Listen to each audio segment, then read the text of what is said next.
बज गई है चुनावी बिसात में, बल लग गई है महफिल, सभी के सभी तैयार हैं क्योंकि ये है सत्ता का महासंग्राम। नमस्कार, आपके साथ मैं हूं लावनी विनीत और आप देख रहे हैं सुदर्शन न्यूज। हमारी बहुत विशेष पेशकश है, ये सत्ता का महासंग्राम है। हर बार इस महासंग्राम में दरअसल मुद्दे होते हैं, मुद्दों में कई रंग होते हैं। उन रंगों को समेटकर हम विशेष रूप से आपके लिए एक सर्वे लेकर आते हैं। हमेशा की तरह इस बार भी हम तमाम सवालों को लेकर सीधे आपके बीच पहुंचे हुए हैं। हम किसी एजेंसी पर निर्भर नहीं हैं, हम किसी एजेंसी को हायर नहीं करते, हम खुद ग्राउंड जीरो पर उतरते हैं। हम ग्राउंड जीरो पर उतर के आपके दिल में इस वक्त जो सवाल चल रहे हैं, चुनाव के मुहाने पर खड़ा है आपका राज्य और इस राज्य में कौन कौन से मुद्दे हो सकते हैं, जाति धर्म का हल्ला बोल है या विकास का बोलबाला है, युवा बुजुर्ग महिला हर कोई क्या सोचता है, आपके मन में चल रहे सवालों को ही लेकर हमने एक महत्वपूर्ण सर्वे किया है और उस सर्वे को सीधे आपके सवाल आपके जवाबों के रूप में हम बीच में लेकर आ रहे हैं। आपको यहां पर एक बात और भी बताते चलें कि जब हम कार्यक्रम का शुभारंभ कर रहे हैं तो इस वक्त आप देख लीजिए, इस वक्त भी हमारा ऑनलाइन सर्वे जारी है। इसलिए टीवी स्क्रीन के सामने सुदर्शन के वो दर्शक जो इस वक्त बैठे हुए हैं, अगर आप हमारे इस सर्वे में हिस्सा लेना चाहते हैं तो sudarshannews.in पर सीधे जाइए। हमारे सवाल वहां पर हैं, उन सवालों को आप अपने दिल में उतारते हुए दिल की बात सीधे सर्वे में जुड़कर कहिए। तो चलिए आज शुरुआत करते हैं बिना समय गवाए सत्ता के महासंग्राम की। आज का सबसे महत्वपूर्ण सवाल जो हमने आपके बीच रखा वो हमारा सबसे महत्वपूर्ण सवाल था कि आप किस आधार पर मतदान करते हैं। जब हमने आपके सामने ये सवाल रखा तो हमारे मन में कई तरीके के प्रश्न थे। प्रश्न ये था कि इस बार आखिर जनता किस मुद्दे पर जाएगी, विकास, रोजगार, महंगाई, पार्टी, जाति, धर्म। हमने आपके सामने ऑप्शंस रखे और जो जवाब हमारे सामने आया है जरा फटाफट टीवी स्क्रीन पर लेकर आइए। सवाल, आप किस आधार पर मतदान करते हैं। तो सर्वे के बाद जो आज की तारीख में जो हमारे सामने जवाब आए हैं जरा जल्दी से दिखाते हैं।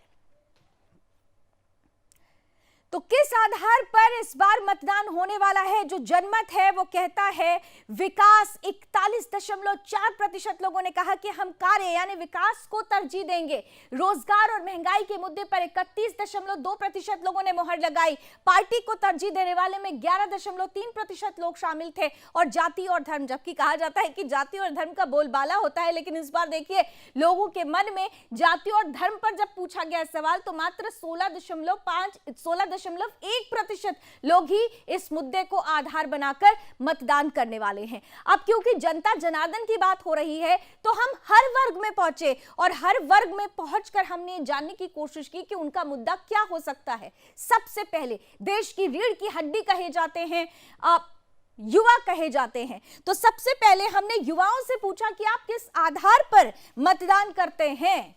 तो देखिए जो युवाओं का जवाब था, जो जनमत आया वो आपके सामने है। यूपी के युवाओं के मतदान का आधार सबसे पहला होगा रोजगार। 43% युवाओं ने कहा कि हम रोजगार के आधार पर मतदान करने वाले हैं। विकास को 38% लोगों ने तरजीह दी, महंगाई 11% और जाति और धर्म युवाओं ने 8% ही इस पर मुहर लगाई है। इसके बाद हम युवाओं के बाद महिलाओं के बीच में पहुंचते हैं, क्योंकि आप जानते हैं महिला है तो घर का बजट है। तो हमने पूछा कि महिलाएं किस आधार पर मतदान करेंगी, तो उनका सबसे ज्यादा प्रतिशत महंगाई पर रहा, क्योंकि घर का बजट भी उन्हें ही संभालना है। 42% महिलाओं ने कहा कि वो महंगाई को दिमाग में लेकर रखेंगी जब वो मतदान करने के लिए जाएंगी। रोजगार पर 37% महिलाओं ने, विकास पर 12% महिलाओं ने और पार्टी आधारित सोच को लेते हुए 9% महिलाओं ने इस पर मुहर लगाई है। महिलाओं के बाद अब क्योंकि हमेशा ये कहा जाता है कि एक्सपीरियंस बोलता है और जब एक्सपीरियंस की बात आती है तो हम बात करते हैं बुजुर्गों की। यूपी के बुजुर्गों के मतदान का आधार क्या होगा, तो उन्होंने सबसे पहले और सबसे ज्यादा विकास को तरजीह दी है। बुजुर्गों का ये कहना है कि वो मतदान के आधार पर, विकास के आधार पर मतदान करेंगे 32%, महंगाई को 27%, जाति और धर्म को 22% और पार्टी को 19% मन में लेकर मतदान करेंगे। करेंगे। तो ये वो आधार थे और ये वो सवाल थे जो हमने आज के सर्वे में आपके सामने रखे थे। इन सबके बीच इतना तो तय है कि सबसे पहले विकास नजर आता है, सबसे पहले कार्य नजर आता है। और जब विकास और कार्य की बात आती है तो भारतीय जनता पार्टी, जिसकी सरकार वर्तमान में है, योगी आदित्यनाथ के सरकार ने जो काम किया है, डबल इंजन की सरकार कही जाती है, काम को हमेशा तरजीह दी जाती है। लेकिन दूसरी तरफ समाजवादी पार्टी है, बहुजन समाज पार्टी है, कांग्रेस पार्टी है, जो कहते हैं कि सिर्फ छलावा हुआ है। अब छलावा हुआ है, काम हुआ है, जनता जनार्दन एग्जाम देने वाली है, राजनीतिक एग्जाम देने वाले हैं और नंबर देना है जनता जनार्दन को, जब वो जल्दी ही तय होगा। लेकिन इन सब के बीच में आइए हम सीधे जनता के पास भी चले। उससे पहले यूपी ब्यूरो चीफ रजत मिश्रा मेरे साथ जुड़ चुके हैं और रजत के साथ आज एक खास मेहमान जुड़ रहे हैं, समाजवादी पार्टी के नेता हैं शौकत अली साहब, उनका भी स्वागत करती हूं। लेकिन रजत, सबसे पहले मैं आपके पास आती हूं। देखिए, हर रोज नए नए प्रश्न हैं और हर रोज प्रश्नों का जो जवाब आ रहा है बड़ा रोचक आ रहा है। आज सर्वे में युवा ने रोजगार को, महिलाओं ने महंगाई को, बुजुर्गों ने विकास को तरजीह दी। और इन तीनों को अगर समेकित कर दिया जाए तो आपकी नजर में यूपी की जनता का आकलन कहां जाता है? रजत, ओवर टू यू। देखिए लावनी, ये वही उत्तर प्रदेश है जहां पर पहले धर्म और जाति के आधार पर वोट होता था, लेकिन आप देखिए किस तरीके से परसेप्शन बदला है 2017 के बाद कि अब धर्म और जाति के आधार पर नहीं बल्कि रोजगार के आधार पर लोग वोट मांगना चाहते हैं और रोजगार एक प्रमुख आधार बन रहा है। जिस तरीके से आरोप लगातार लगता रहा है, जिस तरीके से योगी आदित्यनाथ बार बार अपने मंचों से कहते रहे हैं कि 2017 से पहले अलग अलग दुकानें खुली हुई थी और उन दुकानों से जो नौकरी के लेटर थे वो बांटे जाते थे, ठीक उसी तरीके से अब उसने एक बड़ा आधार बनाया और जिस तरीके से रोजगार के नए नए अवसर बनाए हैं और खास तौर पर कोविड होने के बाद भी जिस तरीके से सरकारी नौकरियां मिली, प्राइवेट नौकरियां मिली, जो आंकड़े हैं योगी सरकार के द्वारा वो कहे जाते हैं कि 4 साल में 4 लाख नौकरियां मिली हैं, जिसमें से 1 लाख से ज्यादा सरकारी नौकरियां हैं और 3 लाख से ज्यादा प्राइवेट नौकरियां, और इसके अलावा निजी संस्थाओं में करोड़ों नौकरियां के जो अवसर थे वो सृजित किए गए हैं। तो ये सारी चीजें हैं जिनके आधार पर सरकार वोट मांगने की बात कर रही है और यही बड़ा कारण है जिसने ये परसेप्शन को बदला है कि अब धर्म और जाति के आधार पर नहीं, रोजगार के आधार पर लोग वोट मांगने की अपेक्षा रखें। जनता ये चाहती है कि रोजगार एक बड़ा कारण बने जिसके ऊपर खासतौर पर युवाओं के बीच में ये एक बड़ा मैसेज जा रहा है। और दूसरा, महिलाएं जिस तरीके से बात कर रही हैं कि महंगाई एक बड़ा कारण है और जिस तरीके से महंगाई बढ़ी है उसने एक चिंता की लकीरें जरूर सरकार के माथे पर लाई थी। जिस तरीके से पेट्रोल और डीजल के दाम लगातार बढ़ रहे थे उसका एक बड़ा कारण है जिस तरीके से महिलाओं ने कहा है, क्योंकि जैसा आपने भी कहा कि घर का बजट चलाना, घर को संभालना ये महिलाओं के जिम्मे की बात होती है। जैसा हमारे साथ आज समाजवादी पार्टी के प्रवक्ता हैं शौकत अली, वो भी इस समय मेरे साथ मौजूद हैं। शौकत जी, सरकार का कहना है, खासतौर आप फिलहाल आप ये कहते हैं कि कैची जीबी और चिलम जीबी ये सरकार नहीं बनाएंगे, लेकिन आप देखिए जिस तरीके से नौकरियां मिली हैं पिछले कुछ सालों में, पिछले 5 सालों में, पौने 5 सालों में, वो एक बड़ा आधार बन रहा है वोट देने के लिए, क्योंकि सर्वे कह रहे हैं कि युवा चाहते हैं कि 40% से ज्यादा युवा चाहते हैं कि रोजगार कारण बने वोट का। अगर सच में नौजवानों को रोजगार मिल गया होता तो मुझे लगता है इसी लखनऊ की राजधानी में नौजवान युवा धरने पे ना बैठा होता। अगर सच में लोग बेरोजगार ना होते तो कोई यहाँ धरने देने की आवश्यकता नहीं थी, सब अपने अपने घरों में रहे तो रोजगार पे थे। अगर सच में सरकार ने रोजगार दिया है तो एक सरकारी आंकड़ा पेश करके एक बोर्ड लगाकर बता दे कि हमने उत्तर प्रदेश के नौजवानों को ये रोजगार दे दिया है। बताने में क्या दिक्कत है? आप मुंह से कह देते हैं, टीवी पे आके कह देते हैं, मंच पे आके कह देते हैं, एक सरकारी आंकड़ा भी पेश कर दीजिए कि हमने ये रोजगार उत्तर प्रदेश के नौजवानों को दिया है। आप सभी पत्रकार हो, तमाम लोगों से मिलते हो, अगर सच में नौजवान युवा रोजगार पा गया होता तो मुझे लगता कि आपके चैनल पे आके कहता कि हमें रोजगार प्राप्त हो गया है, माननीय योगी जी ने अच्छा काम किया। लेकिन अब भी जब भी आप किसी के आगे माइक लगाकर पूछते हैं तो नौजवान युवा ये कहते हैं कि हमें रोजगार नहीं मिला। सरकार का कहना है, योगी जी का कहना है। तो पूछ लीजिए कि बोर्ड तो इन्होंने भी 2017 में लगाया था रोजगार का, लेकिन जनता ने क्लीन बोर्ड कर दिया था, वो बोर्ड कहां गया? शौकत जी, आप लोगों ने भी जिस तरीके से कहा था कि हम लोगों ने रोजगार उपलब्ध कराया, लेकिन 2017 में परिणाम आपने देखा कि आप हाफ सेंचुरी तक नहीं पहुंच पाए, तो इसका मतलब आप लोगों ने भी रोजगार नहीं दिया। और आरोप लगता रहा है कि कहीं चाचा की अलग दुकान होती थी, भतीजे की अलग दुकान होती थी, भर्तियां कोर्ट तक जाती थी, कोई भर्ती मुकम्मल नहीं हो पाती थी। देखिए, राजनीतिक दौर में अगर ये कोई कहे कि दोबारा वापसी नहीं होगी तो ये राजनीतिक दौर की तमाम विसंगतियां होती रही। मैं पूछना चाहूंगा कि कल्याण सिंह जी मुख्यमंत्री थे, आखिर क्या हुआ, काम किया कि नहीं किया, क्यों वापसी नहीं हुई? राजनाथ सिंह जी मुख्यमंत्री थे, क्यों वापसी नहीं हुई?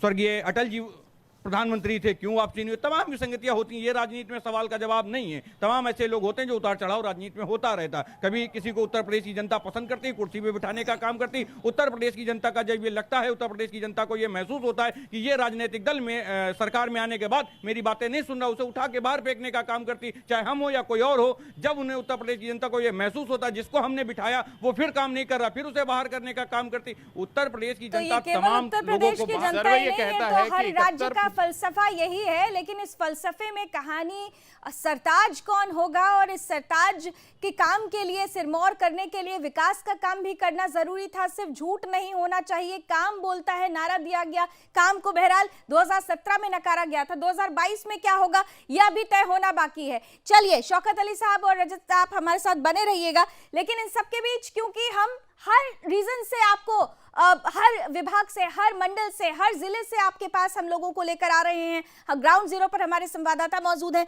तो सबसे पहले इस वक्त मैं चलना चाहती हूँ लखीमपुर खीरी।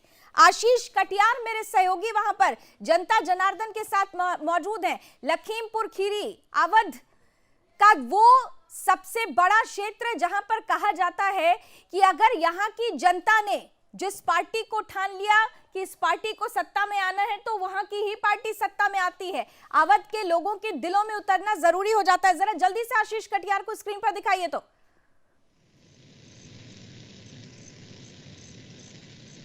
लखीमपुर खीरी से आशीष कटियार। आशीष, मुझे सुन पा रहे हैं आप? आशीष, मुझे सुन पा रहे हैं आप? शायद आशीष तक हमारी आवाज नहीं पहुंच रही, लेकिन आशीष की पिक्चर हमने देखी और बड़ी सारी महिलाएं आशीष के साथ खड़ी हुई हैं।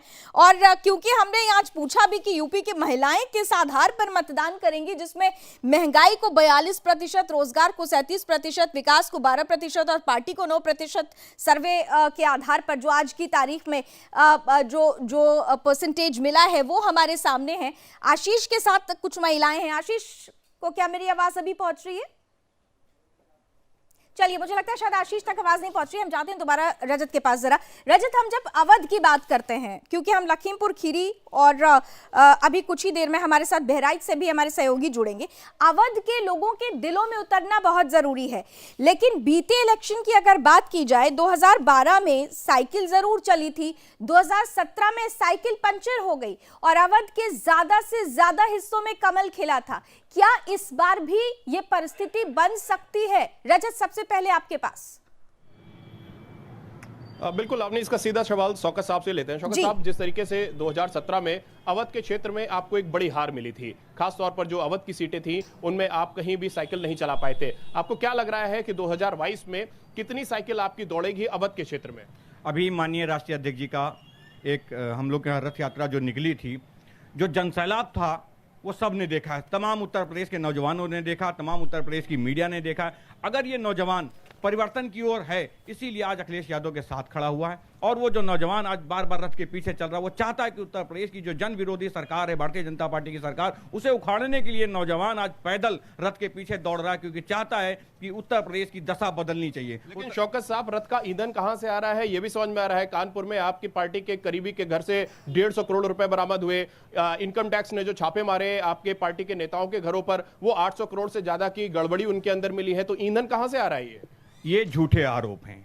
हमारे जो पार्टी के नेता थे, हमारे जो पार्टी के कार्यकर्ता थे, उनके घर से कोई रुपया बरामद नहीं हुआ। इसका साफ तौर पे हमारे पार्टी के कार्यकर्ताओं ने कहा, यदि कोई साबित करता है सरकार बतावे इस चीज का। सरकार ने कोई आंकड़ा नहीं बताया कि हमने इनके घर से ये रुपया प्राप्त किया। रही बात कानपुर की, वो हमारी पार्टी के कार्यकर्ता नहीं, इसको हमसे जोड़कर बेवजह देखा जा रहा है। अगर तमाम मीडिया के कर्मी के लोग और हमसे जोड़ेंगे तो मैं उसका खंडन करने का काम करूंगा। वो ना तो समाजवादी पार्टी के वर्कर है, ना ही कार्यकर्ता है, ना ही नेता है। वो व्यापारी हैं, उत्तर प्रदेश के व्यापारी हैं। उनको अगर सरकार को लगा होगा तो सरकार जांच कर रही, लेकिन जिनके घर उत्तर प्रदेश की जांच एजेंसियों ने जांच में समाजवादी पार्टी के जो कार्यकर्ता थे उनके घर अगर कुछ पाया होता तो मुझे लगता उत्तर प्रदेश की मीडिया और उत्तर प्रदेश की सरकार बताने का काम करती है। चलिए ठीक है, आप बता रहे हैं। रजत, हमने सुना शौकत अली साहब को, जरा जनता के पास ही चलते हैं। शौकत अली साहब जो कह रहे हैं और जनता के मन में क्या चल रहा है, जरा अभी चेक कर लेते हैं। आशीष कटियार हमारे साथ जुड़ चुके हैं। आशीष, मेरी आवाज आप तक पहुंच रही है?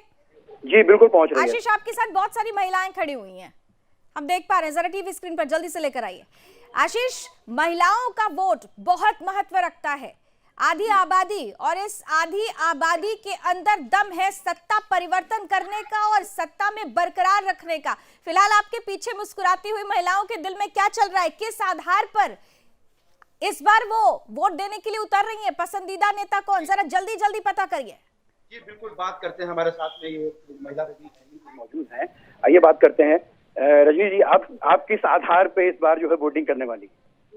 देखिए, जब भी इलेक्शन होता है तो कुछ ना कुछ विचारधारा महिलाओं की भी अपनी अलग होती है। वो सोचते हैं कि हमें समाज में जिस तरीके से 33% की वरीयता दी गई है, हमें अधिकार भी मिले। अब सबसे ज्वलंत मुद्दा इस टाइम जो अगर है तो वो सबसे बड़ी चीज है महंगाई। अब महंगाई रसोई गैस से लेकर के चाहे आप सामान लीजिए, चाहे कड़वा तेल लीजिए, तो हम लोग तो यही सोचकर नई सरकार का जो है ये चाहेंगे सहयोग कि जो भी हो हमारी किचन सबसे पहले सस्ती हो। और जो सबसे ज्वलंत मुद्दे हैं वो है महंगाई, और उसके बाद में बेरोजगारी, और उसके बाद में शिक्षा। तो इन चीजों पर जो भी सरकार काम करेगी तो पसंद किसको कर रहे हैं? आशीष जरा जल्दी जल्दी पूछिए, सभी से पूछिए पसंद किसको कर रहे हैं, क्योंकि प्रियंका गांधी भी तो महिलाएं मैदान में उतरी हैं। हम लोग जो भी वोट करेंगे इस बात को लेकर के करेंगे। पसंदीदा नेता कौन है महिलाओं के बीच में, और महिलाएं आपके साथ, जरा उनसे जल्दी जल्दी पूछिए। बिल्कुल बबली जी, आप बताइए आपका पसंदीदा नेता इस समय कौन है? अखिलेश यादव हैं मुख्यमंत्री जो इस समय वर्तमान के हैं, योगी आदित्यनाथ जी हैं, मायावती कौन है? काम करेगा वही पसंदीदा नेता है जो काम। अभी वर्तमान में अभी किसको आप पसंद कर रहे हैं? अखिलेश यादव को। ठीक, आप अपना पसंदीदा बताइएगा। जी, हमारे पसंदीदा जो भी हैं हमारे महंत श्री योगी आदित्यनाथ जी हैं, जिन्होंने समाज में महिलाओं को ठीक है, और महिलाएं आशीष, और महिलाएं जरा जल्दी जल्दी आप सभी संवाददाताओं से मेरी ये रिक्वेस्ट है कि थोड़ा जल्दी जल्दी लोगों को इन्वॉल्व करें। आप बताइएगा आपकी पसंदीदा जो है नेता कौन है इस समय? माननीय योगी आदित्यनाथ जी हैं हमारे। जी बिल्कुल, इनका भी साफ तौर पर कहना है कि जो योगी आदित्यनाथ जी हैं इनके जो है पसंदीदा नेता हैं। आइए बात करते हैं, आपके पसंदीदा नेता इस समय कौन है? योगी आदित्यनाथ जी। जी बिल्कुल, यहाँ पे महिलाएं जितनी भी हैं सब महिला हैं, वो महिलाओं के को ज्यादा से ज्यादा तरजीह देने की बात कर रही हैं। मायावती जी भी महिलाएं, तो फिर मायावती और प्रियंका गांधी वोट क्यों नहीं? जी, प्रियंका गांधी और मायावती के विषय में आप क्या कह रही हैं, जबकि वो भी महिला नेता हैं? क्यों आप उन लोगों को नहीं पसंद कर रहे हैं? नहीं, ये बात नहीं कि हम पसंद नहीं कर रहे हैं। महिला सशक्तिकरण की दावेदार हैं, दोनों महिलाएं सशक्त हैं। बात ये नहीं है कि हम महिला है तो महिला को सपोर्ट क्यों नहीं करें। बात ये कि हमें किसकी विचारधारा, किसकी कार्यशैली हमको पसंद है, कौन महिलाओं के लिए काम कर रहा है। अगर आप देखिए तो अभी तक आज से 10 कार्यशैली, विचारधारा, महंगाई, ये महिलाओं के लिए मेन मुद्दा था। हमारे साथ इस वक्त रामजी सोनी भी जुड़ रहे हैं, बहराइच रुपईडीहा से जुड़ रहे हैं। रामजी सोनी तक मेरी आवाज पहुंच रही है? जी पहुंच रही है। जी, रामजी सोनी जी को जरा जल्दी से स्क्रीन पर लेकर आइए। तो बहराइच रुपईडीहा विकास का मुद्दा सबसे महत्वपूर्ण यहां पर भी रहा है।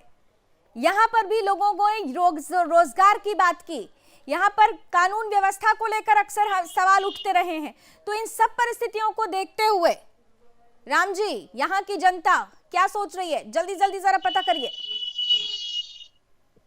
आप क्या सोच रहे हैं? बीजेपी पूरी बात। क्या नाम है आपका? रमेश समलानी।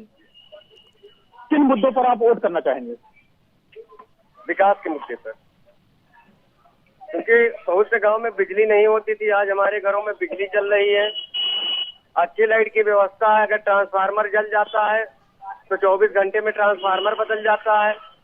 हमारे जो प्राथमिक विद्यालय थे बहुत ही अच्छे बन गए हैं, बच्चे जाते हैं, उनको ढेर सारी सुविधाएं मिलती हैं। और सबसे बड़ी बात यह है कि जो हमारे भारतीय सांस्कृतिक के प्रतीक थे, आज उन प्रतीकों को भारत के मान बिंदु पे उकेरा जा रहा है। ठीक है, और लोगों से जल्दी रामजी सोनी, और लोगों से पूछिए उनके पसंदीदा नेता कौन है, वो किन मुद्दों पर इस बार चुनाव करने वाले हैं। चुनाव में बड़ी बातें हो रही हैं, क्या उनके मन में चल रहा है?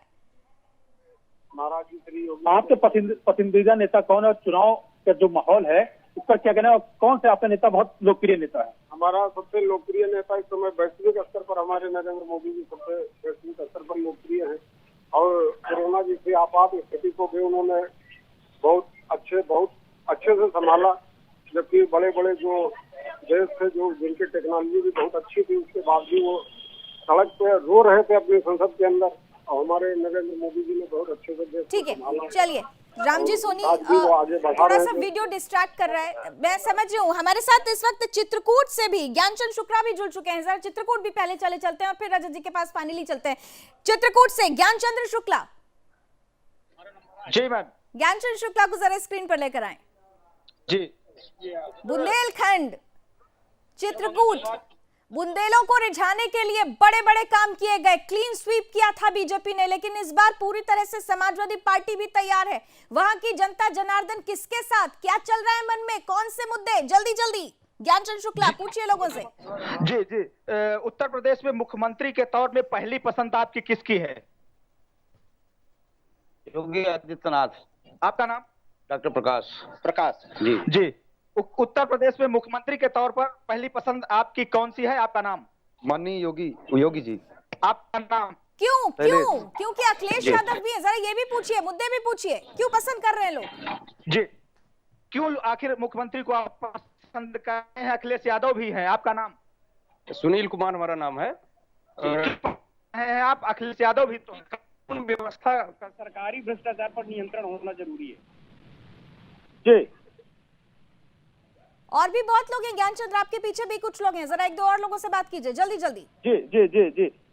मुख्यमंत्री के तौर पर पहली पसंद आपकी कौन सी है? क्या नाम है आपका? योगी आदित्यनाथ जी। मैं मिठाई लाल मिश्रा जी। क्यों पसंद करते हैं? अखिलेश यादव भी हैं, प्रियंका वाड्रा भी हैं और तमाम हैं। क्योंकि इनके राज में जनता को बहुत राहत मिली। तब सबसे बड़ी बात तो गुंडा राज खत्म हुआ। गुंडा राज के बदौलत क्षेत्र में अमन चैन। जी। चलिए मुख्यमंत्री के तौर जी, रामजी सोनी, ज्ञानचंद शुक्ला और Ashish Katiyar, thank you so much. समय की सीमाएं हैं, हम लोग मिलते रहेंगे क्योंकि ये तो जनता का ये मंच है और जनता का कार्यक्रम है, हम मिलते रहेंगे। रजत के पास सीधे चलना चाहेंगे, शौकत अली साहब वहां पर हैं। रजत, एक चीज तो तय हो गई, देखिए हमने चित्रकूट से जब लोगों से बात की तो वहां पर भी आप देखिए योगी आदित्यनाथ। बुंदेलखंड की जब हम बात करते हैं, बुंदेलों को रिझाने के लिए समाजवादी पार्टी ने बहुत काम किया था, शौकत साहब से जरा पूछिएगा। लेकिन 2017 में क्लीन स्वीप किया था बीजेपी ने, और इस वक्त भी ये कहा जा रहा है कि जनता के मन में काम चल रहा है। तो फिर अभी जो उन्होंने इतना दौरा किया बुंदेलखंड का, जिस बुंदेलखंड के विकास को लेकर उन्होंने रूपरेखा भी अखिलेश यादव ने सामने रख दी है, यहां पर तो जनता जनार्दन का मूड कुछ और कह रहा है, चुनौतियां हैं उनके लिए।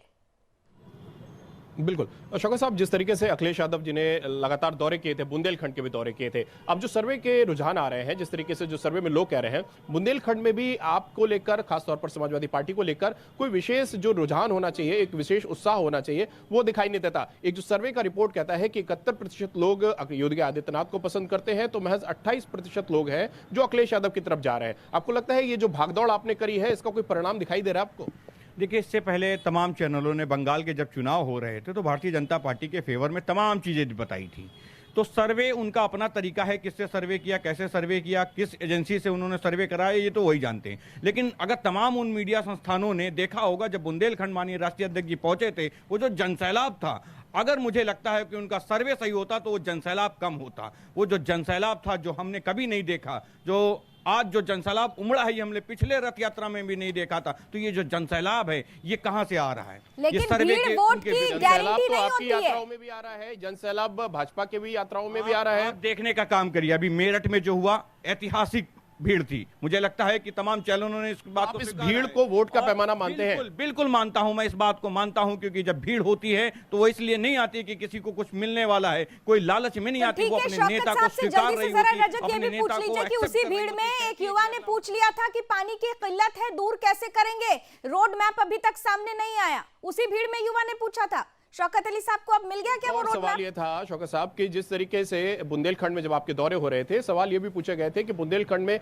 जो सबसे बड़ी समस्या पानी की है, उसको लेकर समाजवादी पार्टी का क्या एक विजन होगा, लेकिन वो विजन अभी तक पार्टी की तरफ से क्लियर नहीं हुआ। आपको लगता है कि अब ये जरूरी है वो सारे विजन भी साफ किए जाए? देखिए, तमाम घोषणाएं हम लोग करेंगे, लेकिन मौखिक नहीं करेंगे। इस बात को राष्ट्रीय अध्यक्ष ने साफ तौर पे कहा है। आज उत्तर प्रदेश में भारतीय जनता पार्टी के तमाम विधायक हैं, वो बता नहीं पाते कि उत्तर प्रदेश में बुंदेलखंड में उन्होंने क्या किया। हम जो करने वाले हैं अपने संकल्प पत्र में लिख कर बताएंगे और उसे पूरा करने का काम चलिए, करेंगे। संकल्प पत्र का इंतजार रहेगा, घोषणा पत्र रहेगा। चलिए, संकल्प पत्र और घोषणा पत्र दोनों का इंतजार रहेगा। थैंक यू सो मच रजत। शौकत अली साहब को भी हमारी तरफ से थैंक यू बोल दीजिएगा। और सत्ता का महासंग्राम है, हम फिर आपके पास आएंगे रजत कल शाम 6 बजे, क्योंकि ये जनता जनार्दन का शो है। सत्ता का महासंग्राम है चलते चलते, क्योंकि अभी भी हमारा ऑनलाइन सर्वे जारी था। चलते चलते जल्दी जल्दी अभी सर्वे क्या कुछ कहता है जल्दी से लेकर आते हैं। आज का मुख्य सवाल, आप किस आधार पर मतदान करते हैं? तो देखिए, जब हमने ये पूछा तो आपके सामने आपका जवाब है विकास 41.4%, रोजगार महंगाई को 31.2%, पार्टी 11.3%, जाति और धर्म 16.1%। लोग ये कह रहे हैं कि इस आधार पर वो वोट करते हैं। हमने अगला सवाल रखा कि यूपी के युवाओं के लिए मतदान का आधार क्या होगा। तो देखिए, समय समाप्त पे है, लेकिन जो आंकड़े हैं देखते हैं बदले हैं या स्थिर हैं। जनमत क्या कहता है? स्थिर है। रोजगार को अब भी 43% युवा कह रहे हैं कि वो रोजगार को तरजीह देते हैं, 38% विकास को, 11% महंगाई को, जाति और धर्म को 8% युवा तरजीह देते हैं। हमने अगला सवाल महिलाओं के लिए पूछा, यूपी की महिलाएं किस आधार पर मतदान करेंगी? तो देखिए, अब भी 42% महिलाएं कह रही हैं कि महंगाई सबसे ऊपर रहेगी, ध्यान में रखना होगा सभी पार्टियों को। रोजगार 37%, विकास 12%, पार्टी के आधार पर 9% महिलाओं ने कहा कि वो मतदान का आधार रखेंगी। हमने दूसरा सवाल पूछा कि यूपी के बुजुर्गों के मतदान का आधार क्या होगा? तो विकास को अब भी तरजीह मिलती है 32%, महंगाई 27%, जाति धर्म 22% और पार्टी 19%। बुजुर्गों ने कहा कि मन में चलता रहेगा वोट देते समय। तो कुल मिलाकर अगर देखा जाए तो मुद्दे कई हैं, मुद्दों की राजनीति हो रही है, लेकिन राजनीति नहीं, राजनीति दिल की होनी चाहिए। दिल में कौन बैठा है, किसने काम किया है, क्या होगा क्या नहीं होगा, इन तमाम सवालों के बीच सत्ता का ये महासंग्राम जारी रहेगा। हर रोज शाम 6 बजे हमारे साथ जुड़िएगा। और इसके अलावा जो हमारा सर्वे चल रहा है उसमें हिस्सा लेने के लिए आप ऑनलाइन sudarshannews.in पर भी जाकर अपने मन की बात हमसे साझा कर सकते हैं। यह आपका चुनाव है, यह आपकी सरकार है, बनाना आपको है, बिगाड़ना आपको है। इसलिए सत्ता के इस महासंग्राम में सबसे बड़े महारथी आप हैं। फिर होगी मुलाकात कल शाम सत्ता के महासंग्राम में। अभी बस इतना। देश और दुनिया की तमाम खबरों के लिए आप जुड़े रहिए सुदर्शन न्यूज के साथ। जय हिंद।